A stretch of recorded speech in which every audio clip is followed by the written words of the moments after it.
देखिए, fire department जो है J and K fire and emergency services, it is blessed with all the modern day equipments. हमारे यहाँ पे जो कश्मीर में है, generally we deal with class A fires, जिनमें हमने सॉलिड सब्सटेंसेस के साथ डील करना पड़ता है। तो हमारा जो बेसिक फायर टेंडर है वो वाटर टेंडर ही होता है। लेकिन कहीं पे जैसे पेट्रोल पंप की आग होती है या कहीं पे इंडस्ट्रीज़ में खतरनाक केमिकल्स होते हैं, उसके लिए भी हमारे पास फोम टेंडर्स है, हमारे पास dry chemical powder type fire tenders है। तो अगर हमें जैसे आजकल हम देखते हैं कि हाई राइज बिल्डिंग्स आती है जिनकी हाइट जो है 15 मीटर से भी ज़्यादा होती है। 15 मंजिला बिल्डिंग्स भी आजकल हमें देखने को मिलती है। तो वहाँ पे फायर फाइटिंग करना और वहाँ पे रेस्क्यू करने के लिए भी हमारे पास जो व्हीकल्स है, जिनको हम हाइड्रोलिक प्लेटफॉर्म्स बोलते हैं, हम उनका भी यूज़ कर सकते हैं। और हमारे डिपार्टमेंट में ऐसे इक्विपमेंट्स, हमारे हेडक्वार्टर में 2 हाइड्रोलिक प्लेटफॉर्म्स ऑलरेडी प्रेजेंट है।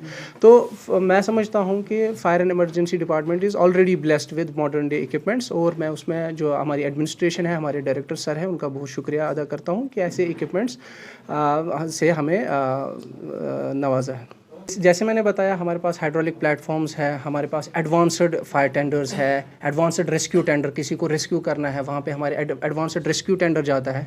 कहीं पे सर्च एंड रेस्क्यू करना पड़ता है, क्योंकि हमारा जो रोल है फ्रॉम फायर सर्विसेज से होके फायर एंड इमरजेंसी सर्विसेज 2004 से हुआ।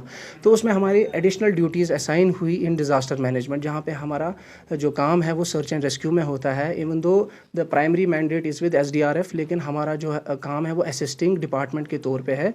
लेकिन ऐसे इक्विपमेंट्स, क्योंकि जैसे कहीं पे अर्थक्वेक जैसे हो गया और वहाँ पे बिल्डिंग कोलैप्स हो गई, स्लैब कोलैप्स हो गई और विक्टिम वहाँ पे फंसे हुए हैं, उनको बाहर निकालना है। सबसे पहले हमें उनको आइडेंटिफाई करना पड़ेगा कि विक्टिम वहाँ पे है कि नहीं। उसके लिए भी हमारे पास लाइव विक्टिम डिटेक्टिंग सेंसर्स है। और उसके बाद अगर हमें जैसे विक्टिम की डिटेक्शन पता चलती है, तो विक्टिम लोकेटिंग कैमरास हमारे पास है, जिनसे हम पता कर सकते हैं कि वाकई स्लैब के अंदर विक्टिम्स है कि नहीं है। और अगर जो ही हमें पता चलता है कि वहाँ पे विक्टिम है, तो हमारे पास बाकी डिज़ास्टर टूल्स भी है, जिनकी मदद से हम उस स्लैब को कट कर सकते हैं, लिफ्ट कर सकते हैं, जो उस टाइम पे रिक्वायरमेंट होगी। तो मैं समझता हूँ कि फायर डिपार्टमेंट के पास जो भी हमारे बाकी रियासत है, जो वहाँ पे फायर एंड इमरजेंसी सर्विसेज है, हमारे डिपार्टमेंट में भी जो लीडिंग फायर डिपार्टमेंट से बाहर के, उनके जैसे फायर इक्विपमेंट्स और रेस्क्यू टूल्स हैं।